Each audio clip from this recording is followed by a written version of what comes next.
سلام دوستان، به کانال آینده روشن خوش آمدید. امروز ما به شما چگونه تغییر دادن فعل لیوبیت یعنی دوست داشتن را در جانشین ها و در مثال ها نشان خواهیم داد. با ما همراه باشید. دوستان عزیز، در درس امروز ما زمان گذشته، حاضره و آینده فعل لیوبیت را نشان خواهیم داد. زمانی حاضره فعل لیوبیت در جانشین ها و مثال ها. دوستان عزیز، چنانچه شما میدانید فعل لیوبیت مصدر فعل ما به معنای دوست داشتن می باشد و فعل ما در جانشین ها تغییر خواهد یافت و اکنون ما تغییرات آن را به شما نشان خواهیم داد. زمانی حاضره فعل لیوبیت در جانشین ها: یا لیوبلو، من دوست می‌دارم. تی لیوبیش، تو دوست می‌داری. آن لیوبیت، آن پسر دوست می‌دارد. انا لیوبیت، آن دختر دوست می‌دارد. انا لیوبیت، آن دوست می‌دارد. می لیوبیم، ما دوست می‌داریم. وی لیوبیته، شما دوست می‌دارید. انی لیوبیت، آنها دوست می‌دارند. زمانی حاضره فعل لیوبیت در مثال ها: یا لیوبلو سیبیا، من دوست می‌دارم خودم را. تی لیوبیش سیبیا، تو دوست می‌داری خودت را. آن لیوبیت سیبیا، آن پسر دوست می‌دارد خودش را. انا لیوبیت سیبیا، آن دختر دوست می‌دارد خودش را. انا لیوبیت سیبیا، آن دوست می‌دارد خودش را. می لیوبیم سیبیا، ما دوست می‌داریم خودمان را. وی لیوبیتی سیبیا، شما دوست می‌دارید خودتان را. انی لیوبیت سیبیا، آنها دوست می‌دارند خودشان را.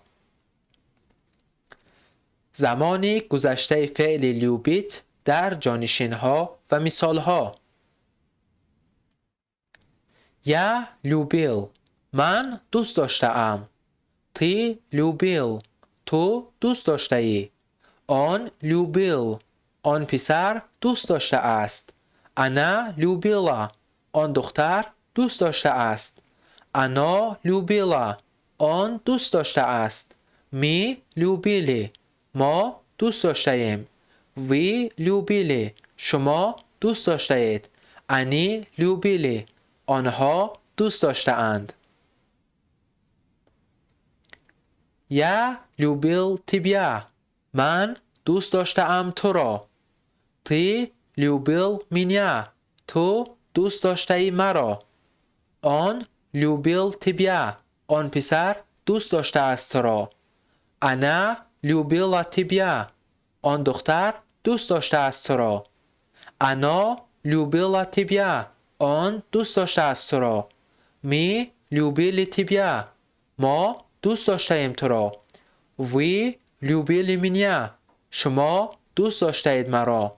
انی لیوبیلی تیبیا، آنها دوست داشته اند تو را.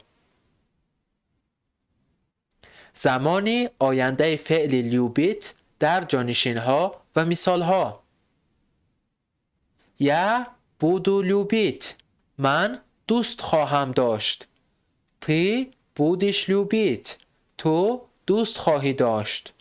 آن بودیت لیوبیت، آن پسر دوست خواهد داشت. انا بودیت لیوبیت، آن دختر دوست خواهد داشت. انا بودیت لیوبیت، آن دوست خواهد داشت. می بودیم لیوبیت، ما دوست خواهیم داشت. وی بودیتی لیوبیت، شما دوست خواهید داشت. انی بودوت لیوبیت، آنها دوست خواهند داشت. یا بودو لیوبیت تیبیا وچنا، من دوست خواهم داشت تو را برای همیشه. تی بودیش لیوبیت مینیا وچنا، تو دوست خواهی داشت مرا برای همیشه. آن بودیت لیوبیت تیبیا وچنا، آن پسر دوست خواهد داشت تو را برای همیشه. انا بودیت لیوبیت تیبیا وچنا، آن دختر دوست خواهد داشت تو را برای همیشه. انا بودیت لوبیت تیبیا وچنا. آن دوست خواهد داشت تو را برای همیشه. می بودیم لوبیت تیبیا وچنا. ما دوست خواهیم داشت تو را برای همیشه. وی بودیت لوبیت مینیا وچنا. شما دوست خواهد داشت مرا برای همیشه. انی بودوت لوبیت مینیا وچنا. آنها دوست خواهند داشت مرا برای همیشه.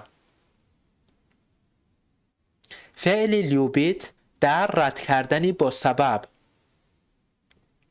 دوستان عزیز، چنانچه در درس گذشته گفتیم، رد کردنی با سبب این است که ما از یگان انسان یگان چیز را درخواست میکنیم و آن انسان درخواست ما را رد میکند، یعنی انجام نمیدهد و برای انجام ندادنش سبب دارد و اکنون این را ما به شما نشان خواهیم داد در جانشین ها.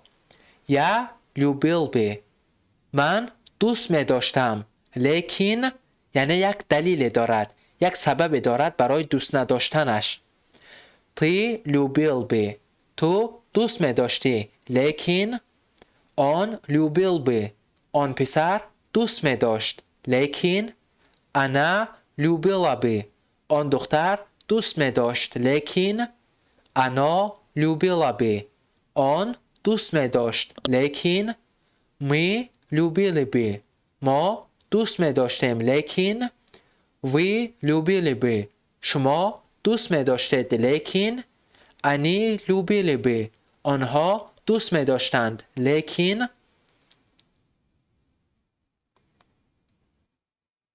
یا لوبیل بی، نه نیمگو، من دوست می داشتم لیکن نمی توانم. تی لوبیل بی، نه نیماجش، تو دوست می داشتی لیکن نمی توانی. آن لوبیل بی، نه نیماجت، آن پسر دوست می داشت لیکن نمی تواند.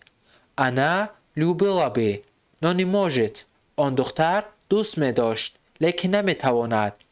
انا لوبیلا بی، نه نیماجت، آن دوست می داشت لیکن نمی تواند. می لوبیلی بی، نه نیماجم، ما دوست می داشتیم لیکن نمی توانیم. وی لوبیلی بی، نه نیماجتی، شما دوست می داشتید لیکن نمی توانید. انی لوبیلی بی، نه نیماگوت، آنها دوست می داشتند لیکن نمی توانند. فعل لوبیت در امر کردن. دوستان عزیز، امر کردن که ما گفتیم یعنی دستور دادن. از یگان کس یگان کار را درخواست میکنیم و فرمان میدهیم که این کار را انجام بده. ما چگونه استفاده میبریم در فعل لوبیت؟ در جانشین تو، تی لوبی، تو دوست بدار. اگر شما باشد وی لوبیته، شما دوست بدارید. دوستان عزیز، چنانچه شما میدانید تو در حالت استفاده کرده می شود که ما شخصی را که با او سخن می گوییم آن را می شناسیم یا اینکه از ما خرد است، و شما در حالت استفاده کرده می شود که ما آن شخص را نمی شناسیم یا از روی احترام کردن ما از کلمه شما استفاده می بریم. اکنون ما در مثال ها نمونه از آن را خواهیم دید. تی لوبی سیبیا، تو خودت را دوست بدار. یا اینکه علی لوبی سیبیا، علی خودت را دوست بدار. دوستان عزیز، ما در امر کردن می توانیم یا از کلمه تو استفاده بریم یا اینکه نام شخص را ببریم، چنانچه در به شما نشان دادیم. تی لوبی سیبیا یا اینکه علی لوبی سیبیا، خودت را دوست بدار. در کلمه شما وی لوبیتی سیبیا، شما خودتان را دوست بدارید. یا اینکه برات لوبیتی سیبیا، برادر خودتان را دوست بدارید. دوستان عزیز، از تماشا کردن شما منت داریم. برای از درس‌های بعدی ما با خبر شدن به کانال ما ابونه شوید و زنگولچه را زیر کنید. تا دیدار.